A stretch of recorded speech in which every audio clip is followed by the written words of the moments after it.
नमस्कार, मेरा नाम है विष्णु कुमार शर्मा। मैं राजकीय महाविद्यालय रेवदर, जिला सिरोही, राजस्थान में सहायक आचार्य हिंदी के पद पर कार्यरत हूँ। प्यारे विद्यार्थियों, आज की इस वीडियो में हम भक्ति काल की निर्गुण ज्ञानाश्रयी शाखा के प्रतिनिधि कवि कबीर के कुछ पदों की हम चर्चा करेंगे। विद्यार्थियों, पिछले वीडियो में हमने कबीर के भावनात्मक रहस्यवाद के 3 पदों की हमने चर्चा की थी।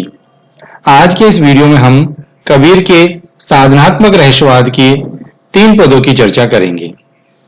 मैं आपको थोड़ा सा अंतर इसमें स्पष्ट करना चाहूंगा कि भावात्मक रहस्यवाद और साधनात्मक रहस्यवाद में क्या अंतर है। रहस्यवाद जहां आत्मा और परमात्मा के अलौकिक संबंधों की एक पारिभाषिक शब्दावली में गूढ़ अर्थ भरी जहां बात की जाए, वहां रहस्यवाद का उदय होता है। रहस्यवाद का पहला तत्व है जिज्ञासा, यानी जो अज्ञात प्रियतम है, जो निर्गुण प्रियतम है, उसे हम प्रेम का आलंबन बना करके उसके प्रति जब प्रेम भावना व्यक्त करते हैं, उसके प्रति जब अपनी आध्यात्मिक भावना प्रकट करते हैं, तो रहस्यवाद का उदय होता है। जब कबीर दाम्पत्य मूलक प्रतीकों का उपयोग करते हुए आत्मा और परमात्मा के मिलन की बात करते हैं, जिज्ञासा की बात करते हैं, विरह की बात करते हैं, तो वहां भावनात्मक रहस्यवाद होता है। और वहीं कबीर जब योग की पारिभाषिक शब्दावली का इस्तेमाल करते हुए आत्मा और परमात्मा के जगत और माया के संबंधों की बात करते हैं, उनकी चर्चा करते हैं, तो वहां साधनात्मक रहस्यवाद होता है। कबीर पर जो साधनात्मक रहस्यवाद का जो हम प्रभाव देखते हैं, वो सिद्धों से उसकी परंपरा जो है जुड़ती है। सिद्धों से यह परंपरा नाथ संप्रदाय से होती हुई संत संप्रदाय के अनेक संतों में हमें देखने को मिलती है। दौसा के संत सुंदरदास, जो सभी संत कवियों में सर्वाधिक सुशिक्षित और पढ़े लिखे माने जाते हैं, उन्होंने भी अपनी जो रचनाएं हैं उनमें साधनात्मक रहस्यवाद का प्रयोग किया है। तो चलिए शुरू करते हैं हम आज का पद। इति तद राम जपौरे प्राणी, बूझो अकथ कहानी, हीर कर भाव जोई जा ऊपर, होई जा ऊपर, जागृत रहन बिहानी, डाइन डोरे सुनहा डोरे, चंद रहे बन घेरे, पंच कुटुंब मिली जूझन लागे, बाजत सबद घनेरे संघेरे, रोहे मृग सुसा बन घेरे, पारथ बाण न मेले, सायर जले सकल बन दाझे, मंचा हेरा खेले, सोई पंडित सो तत ज्ञाता, जो ही पदई विचारे, कहे कबीर सोई गुरु मेरा, आप तेरे मोहितारे। अब कबीरदास जी कह रहे हैं कि जो इस पद को विचार कर सकता है, इसके बारे में जान सकता है, वही पंडित है, वही तत्वज्ञानी है, और उसी को मैं अपना गुरु स्वीकार करने के लिए तैयार हूं, जो स्वयं भी तरे इस संसार से मोक्ष को प्राप्त हो, उद्धार करे अपना, और मुझे भी तार दे। तो कह रहे हैं कि यही तत् राम जपो रे प्राणी, हे प्राणी, केवल एकमात्र तत्व जो है वो राम है। उस राम तत्व का तुम निरंतर जाप करो, उसी से तुम्हारा उद्धार संभव है। इस संसार रूपी माया से पिंड छोड़ाना तभी संभव है, इसका मूल तत्व जो है वो है राम। राम का भजन करो, बूझो अकथ कहानी, ये कहानी जो है अकथ है, बिना कही कहानी है, इसको समझो, जानो। हीर कर भाव होई जा ऊपर, और जिस पर राम की कृपा हो जाती है वह जागृत रहन बिहानी, वह जागते हुए पूरी रात बिताता है। वह सोता नहीं है, वो जागता है। अब यहां हमें थोड़ी उलटवासी दिख रही है कि जिसके ऊपर राम की कृपा हो जाए वो जागते हुए रात बिताता है, उसे नींद क्यों नहीं आती, उसे शांति विश्रांति क्यों नहीं मिलती। यहां जागृत का मतलब है जागरण होना। ये संसार रूपी जो माया के आवरण से घिरी हुई रात्रि है, इसमें जागना। और कौन जाग पाता है? जिस पर राम की कृपा होती है। डायन डोरे सुनहा डोरे, डायन माया रूपी जो डायन है वो जीवात्मा के ऊपर अपने डोरे डालती रहती है। माया रूपी डायन जीवात्मा के ऊपर अपने डोरे डालती रहती है, सुनहा डोरे। और सुनहा यानी कुत्ता, तृष्णा रूपी जो कुत्ता है उसके साथ में माया रूपी जो डायन है वो जीवात्मा को घेरे रखने के लिए अपने डोरे डालती रहती है। शंद रहे बन घेरे, और शंद यानी सिंह, सिंह अर्थात अहंकार, और अहंकार जो है उस जीवात्मा को घेरे रहता है। उस जंगल रूपी जो हमारा शरीर है उसको घेरे रहता है, उसमें अहंकार, क्योंकि अहम जो शब्द है उसका हिंदी में अर्थ क्या है? मैं। अहम संस्कृत का शब्द है अहम, और अहम का दूसरा अर्थ क्या है? अहंकार। यानी जहां अहम हो, जहां मैं पना हो, वहां ईश्वर से मिलन संभव नहीं है। तो जीवात्मा और परमात्मा दोनों के मिलन में बाधक कौन है? शंध, सिंह अर्थात अहंकार। अहंकार ने जो है जीवात्मा को घेरे हुआ है। पंच कुटुंब मिली जूझन लागे, और पांचों कुटुंबी, पांचों जो इंद्रियां हैं वो जूझ रही हैं, परस्पर लड़ रही हैं एक दूसरे से। हमारी पांचों ज्ञानेंद्रियां, ये पांचों ज्ञानेंद्रियां जो हैं आपस में एक दूसरे से प्रतिस्पर्धा में लगी हुई हैं। बाजत शब्द घनेरे, और ये इंद्रियां जो हैं इन विषयों की ओर भाग रही है, और हमें जो है संहारक ध्वनियां सुनाई पड़ रही है। शब्द घनेरे, किस तरह के शब्द सुनाई दे रहे हैं? घनेरे, संहार करने वाली जो है संहारक ध्वनियां जो है हमें सुनाई दे रही हैं। रोहे मृग सुसा बन घेरे, मृग इंद्रिया रूपी जो मृग हैं वो विषयों की रूप की ओर जो है भाग रहे हैं, और वासना रूपी खरगोश, रोहे मृग, सुसा, सुस्सा खरगोश, वासना रूपी खरगोश ने इस शरीर को घेर रखा है।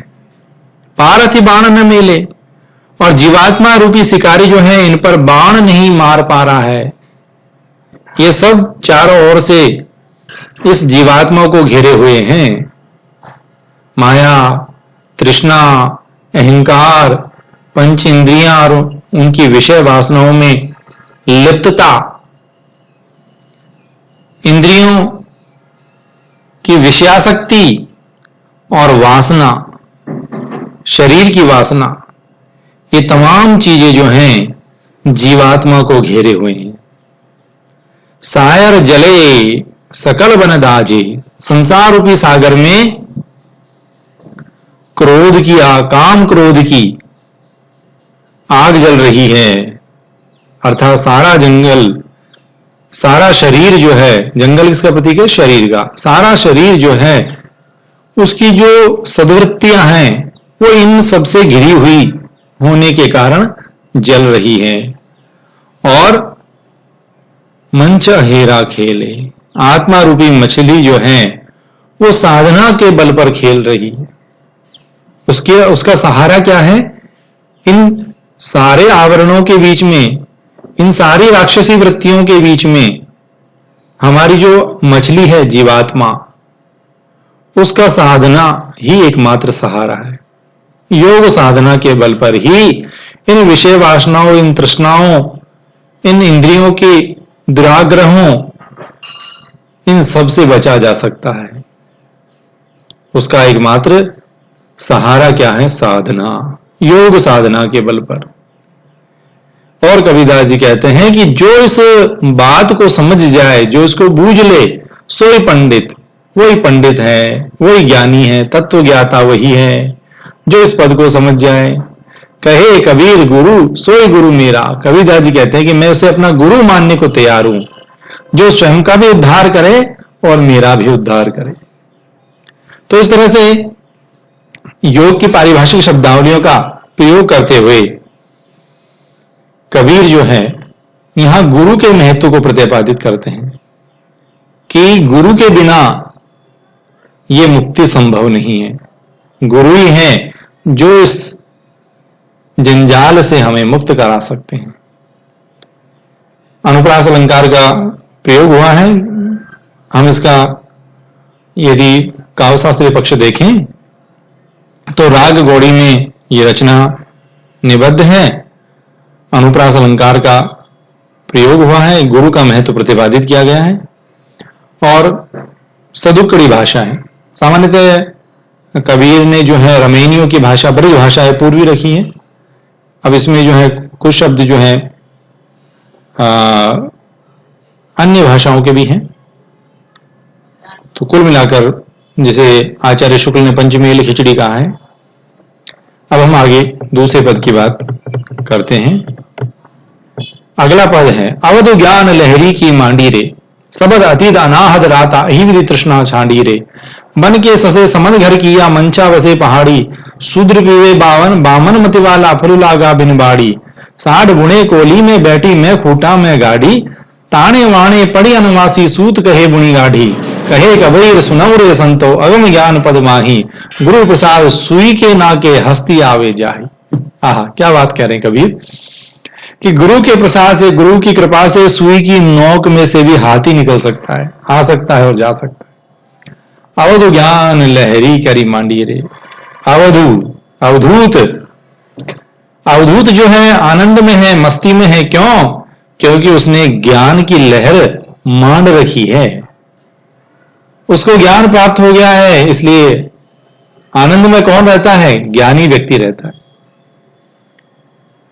सबद अतीत अनाहद आता, उसकी जो इंद्रियां हैं वो इस अनहद अनाहत शब्द में जो है अनुरक्त हो गई है, उससे रति हो गई है, अनहद से। अब आप कहेंगे अनहद क्या है? योग साधना में आप कुंडलिनी जागरण के पश्चात अनहद की स्थिति में पहुंच जाते। अजपा जप जिसे कबीर कहते हैं, एक तो हम सायास जप करते हैं, राम राम राम राम राम, कृष्ण कृष्ण कृष्ण, शिव शिव शिव, जो भी, और एक हमारे प्रत्येक श्वास के साथ में स्वतः ही बिना प्रयास के निरंतर जप चल रहा है। और ऐसे में हम जब इस स्थिति में पहुंच जाते हैं, अजपा जप करने वाली स्थिति में, तो हम अपने आप को देख रहे होते हैं, हम स्वयं के दृष्टा बन जाते हैं। जैसे हम कहीं पर कोई भजन गा रहे हैं, कोई भाषण दे रहे हैं, कोई कविता पाठ कर रहे हैं, कुछ भी कार्य हम कर रहे हैं, तो हम उस कार्य के स्वयं दृष्टा बन करके और हम अपने आप को देख रहे होते। यह स्थिति है अनहद। तो ज्ञानी व्यक्ति जो है, अवधूत जो है, वो उसकी इंद्रियां जो हैं अब अनहद में अनुरक्त हो जाती हैं और इस प्रकार से जो है वह तृष्णा को छोड़ देता है। क्योंकि महात्मा बुद्ध ने भी कहा है कि इस संसार, यह संसार दुख में है और दुख का मूल कारण क्या है? तृष्णा, चाह, वांछा, वासना। तो उसने तृष्णा को खंडित कर दिया है। बन के ससे समद घर की या मंचा बसे पहाड़ी। और इस संसार रूपी वन में रहने वाले खरगोश रूपी हमारा जो मन है, बन के ससे, मन यानी शरीर, जंगल, ये शरीर, और ससा मन हमारा, उसने समुद्र में घर कर लिया है। समुद्र चित्त, चित्त में स्थित हो गया है। और मंचा बसे पहाड़ी, मछली जो जल में थी और वो चढ़कर कहां पहुंच गई? पहाड़ में। अब आप कहेंगे कि मछली पहाड़ पर कैसे चढ़ गई? यही तो बात है समझने की। यहां कबीर ने ये सारे जो शब्द हैं ये प्रतीकात्मक रूप से इस्तेमाल किए हैं। मछली प्रतीक है कुंडलिनी का। 60 चक्र है हमारे, कुछ विद्वानों ने, महर्षि पतंजलि ने 8 चक्र माने हैं। मूलाधार, स्वादिष्ठान, मणिपुर, अनाहद, विशुद्ध, आज्ञा और सहस्रार, ये चक्र हैं। तो हमारी जो ऊर्जा है, जिसे योग की भाषा में कुंडलिनी कहा गया है, वो कुंडलिनी पड़ी हुई है मूलाधार चक्र में। और जब हम योग साधना करते हैं तो योग साधना के बल पर उस कुंडलिनी को, वह कुंडलिनी जो है इन 60 चक्रों का भेदन करती हुई सहस्रार चक्र में पहुंच जाती। जिसे ब्रह्मरंध्र भी कहा जाता है। इसके बारे में कबीर कहते हैं कि आकाशे औंधा कुआ पाताले पनिहारी, ताका पानी हंसा पीवे डरला आदि विचारी। आकाश में एक औंधा कुआ है और पाताल में पनिहारी है, उसका पानी जो है वो हंस पीता है जीवात्मा, और बिरला व्यक्ति इस बात को विचार कर सकता है, समझ सकता है। तो योग साधना के बल पर जो है कुंडलिनी जो है वह है इन 60 चक्रों का भेदन करती हुई पहाड़ पर चढ़ गई, पहाड़ पर निवास कर रही है। कहां? सहस्रार चक्र में स्थापित होगी। शूद्र पीवे बामन मत वाला, शूद्र जो है इस मदिरा का पान करता है और ब्राह्मण मत वाला हो जाता है। यहां भी आपको अजीब लग रहा होगा कि शूद्र पी रहा है और ब्राह्मण मत वाला हो रहा है। शूद्र जीव है और ब्राह्मण आत्मा है, जीवात्मा है।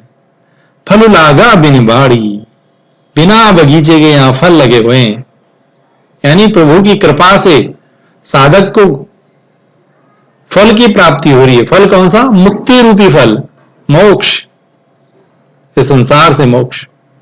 60 गुणे कोली में बैठी मैं खूटा में गाड़ी, और आत्मा रूपी जो जुलाहा है